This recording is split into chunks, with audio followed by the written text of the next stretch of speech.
వాళ్ళు పెద్ద ఎత్తున ఎక్స్పాండ్ చేసుకుంటూ వెళ్తున్నారు. వాళ్ళు నీతి నిజాయితీగా వ్యాపారాలు చేసుకుంటున్నారు, ఒక పద్ధతి ప్రకారం చేసుకుంటున్నారు. ఇప్పుడు వాస్తవంగా నేను రాజకీయాలు కాదనుకుంటే వ్యాపారంలో ఆగి ఇంకెక్కువ డబ్బులు సంపాదించగలుగుతా నాకు వచ్చే జీతంగా పోల్చితే. అలా అద్భుతంగా చేస్తున్నారు. 2000 ఇప్పుడు దాదాపు 3000 కోట్లు టర్న్ ఓవర్ వచ్చినట్టుంది హెరిటేజ్. 25 సంవత్సరాలు పెట్టింది, కష్టపడి చేస్తున్నారు. అది కూడా తప్పుపడితే ఎట్లండి? నా అసెట్ డిక్లరేషన్లో 8వ సారి ఒకటి మనం డిక్లేర్ చేసింది, అన్ని సాక్ష్యాధారాలతో సహా బయట పెట్టేశా. దాంట్లో స్పష్టంగా ఉంది నా వ్యాపారాలు. దానికన్నా చిల్లి గవ్వ ఎక్కుంటే తీసుకోండి, చూపించండి, మొత్తం ఆస్తులు మీకు రాసిస్తానండి. ఎవరు చెప్పట్లేదు కదా. 8 సంవత్సరాలు అయింది, ఇంకెన్నిసార్లు చెప్తాం? నేనేమంటే ఆరోపణలు చేసే ముందు వాళ్ళు కూడా వాళ్ళ ఆస్తులు ప్రకటిస్తే బాగుంటుంది కదా. ఎందుకు బాధ అంతా? ఎవరన్నా కూడా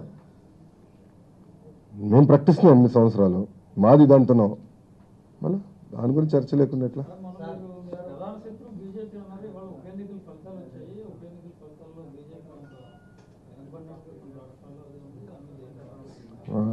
నేను ట్వీట్ పెట్టేశానమ్మా, చూడండి. నేను ఆల్రెడీ ట్వీట్ పెట్టేశా. నేను ఒకటే చెప్పా, దక్షిణ భారతదేశంలో మేము పుంజుకుంటాం అని చెప్తున్నారు. వాళ్ళు బేస్ కోల్పోతున్నారు ఇప్పుడు. అది మీరు చెప్తున్నారు, నేను చెప్పట్లేదు. బేస్ కోల్పోతున్నారు అని చెప్పాను నేను.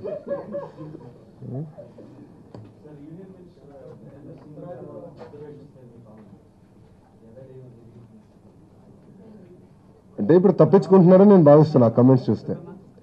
ప్రధానమంత్రి గారు అమరావతి శంకుస్థాపనకు వచ్చినప్పుడు విభజన చట్టం లెటర్ అండ్ ఇన్ స్పిరిట్ 2 పదాలు వాడారు.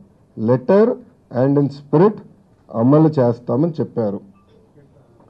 ఆ రోజు రాజ్యసభలో బిల్లు ప్రవేశపెట్టినప్పుడు స్పెషల్ స్టేటస్ ఇస్తాం అని కేంద్ర ప్రభుత్వం అంటే 10 సంవత్సరాలు ఇవ్వాలని ఆనాడు అరుణ్ జైట్లీ గారు కానీ వేరే పోరాడారు.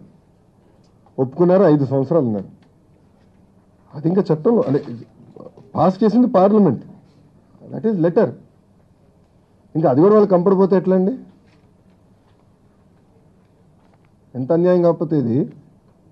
అది కంపట్లేదు వాళ్ళకి. ఆంధ్ర రాష్ట్ర విభజన ఆంధ్రులు కోరుకుంది కాదు. మెజారిటీ ఉన్నా కూడా కాదని విభజించారు. ఆనాడు ముఖ్యమంత్రి గారు చెప్తే ఒక రాజధాని కట్టేదానికి 5 లక్షల కోట్లు అవుతుందంటే చాలా మంది ఎగతాళి చేశారు. ఇప్పుడు వాళ్ళకి నేను అడుగుతున్నా, ఇప్పుడు మీకు గుర్తొస్తున్నాయని? ప్రత్యేక హోదా ఇస్తా అన్నారు, ఇవ్వలేదు. ఇన్స్టిట్యూషన్స్ ఇస్తా అన్నారు, దానికి నిధులు కేటాయించలేదు. విట్ ఎస్ఆర్ఎం ఆల్రెడీ సెకండ్ బ్యాచ్కి వచ్చేసారు, పర్మనెంట్ క్యాంపసెస్కి వచ్చేసారు. మిగతా కూడా చేయాలి కదా, స్పీడప్ అవ్వాలి కదా. మేము 10 సంవత్సరాలు ఇస్తామంటే ఇతర రాష్ట్రాలు స్లోగా ఉన్నాయి. ఆంధ్ర రాష్ట్రం ముఖ్యమంత్రి గారి నాయకత్వంలో ఏమో స్పీడ్గా ఉంటాం మేము. అన్ని కార్యక్రమాలు కూడా స్పీడ్గా ఉంటాం. మా స్పీడ్కి మీరు అందుకోగలుగుతారా? అందుకోవాలి కదా, చేయాలి కదా కార్యక్రమం. ఏంటండి, వీడియో నచ్చిందా? అయితే ఓ లైక్ వేసుకోండి, లేదంటే ఓ కామెంట్ చేయండి. ఎప్పటికప్పుడు మా వీడియోస్ చూడాలంటే సబ్స్క్రైబ్ చేసుకోండి.